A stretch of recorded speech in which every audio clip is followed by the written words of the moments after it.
Hello and welcome to your first ever class with me. This is for the filmmaking badge, and what I'm going to do today is I want to tell you why I set the first task.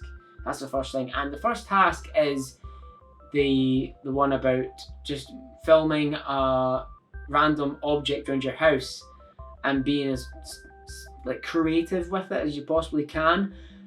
Basically, use all done very well. A couple of you did really nice creative stuff with your actual camera work, but a lot of you were very creative with the story side of it, and a lot of it was very comedic, which is very, very good.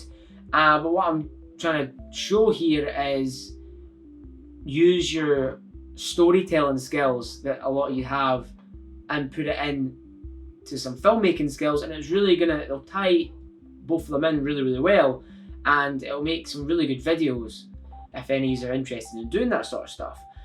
Now, as you know, you can film on anything really. Everybody's got their own phones, alright? Everyone's got their own smartphone, right? And this is perfectly good for filming on. There's even been a couple of feature films filmed on iPhones and stuff like that. It's great. The only thing iPhones is the sound, but we'll get onto sound in a few weeks' time. That's the only thing is picking up your voice, but there is ways through that, and I'll show you that in a few weeks' time. But I want to say as well, you've got also higher spec cameras like this. This is my Blackmagic camera, and this is just over $1,000, and that's not including any lenses and stuff with it. You actually need to work it. Yeah, it's pretty expensive, but it's a cinema camera and it's very cheap for a cinema camera, which is very good. I might do a couple of things on this if I've got some time, but what I'm saying is you don't need this. What I'm filming on right now is my little Nikon D300, and that's been the camera I've used for years and years. I've had it for about 7 years now, 6-7 years, and it's done me well. And as you can see, it's still doing really well. So it just shows you can film on anything. Over this course of the weeks, I'm going to show you lighting, sound, storytelling with your camera, everything. And that's what I'm going to start off with, is starting to storytell with your camera. Storytelling with your cameras. Basically, what the main thing is with this is using your camera as a perspective of the audience, and let the camera be a character, and that will definitely improve your shots and your storytelling a lot.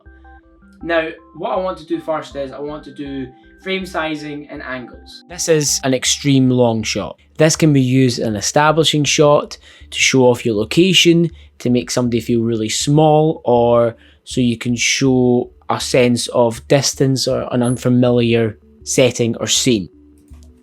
The long shot or the wide shot is just a slightly more zoomed in version of the extreme wide shot.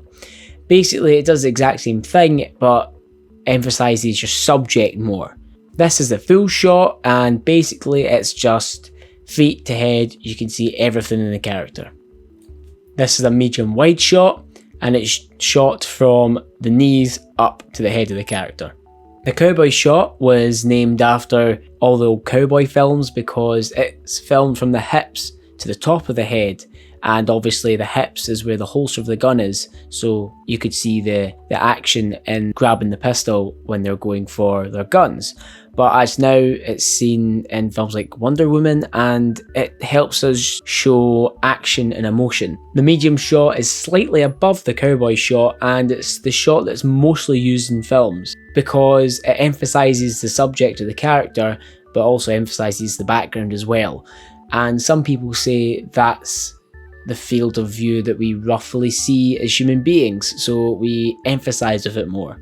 The medium close-up is shot from the shoulders to the top of the head, and this helps us emphasize more with the subject of the character, but still not being too close that it takes away the background. Close-up shot is, it could be of anything a close-up shot, but it's usually just the face and no more. And it's used just to show the character's emotions or reactions. If it's a really big moment, it'll be in a close-up. And the extreme close-up is just obviously an extreme close-up, so it'll probably usually be of the eyes or the mouth, It's usually the eyes, because the eyes show the most emotion. So now that you've seen all the shot sizes, your task for this week is to memorise these shot sizes, and I'll have a little quiz on Friday to see what you remember.